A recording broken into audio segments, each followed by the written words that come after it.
අම්මලාගේ තරුණකම නාගෙන දරුවෝ ඉපදුනේ.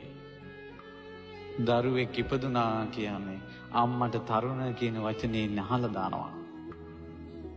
අපි කලේ ඔයාලා තරුණකමට ආසයිනේ. ඊට පස්සේ මොකද උනේ?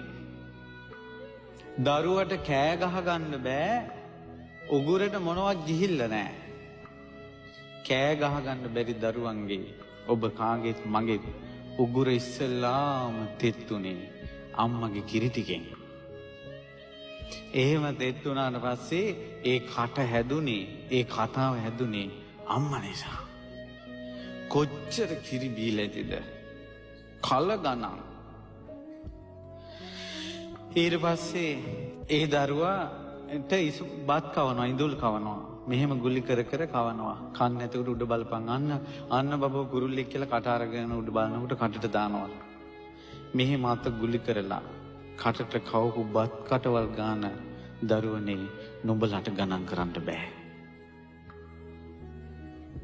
කොච්චර ගණන් ඉගෙන ගත්තත් පුළුවන් නම් අම්මා කවපු බත් කටවල් ගාන ගණන් කරලා කියන්න.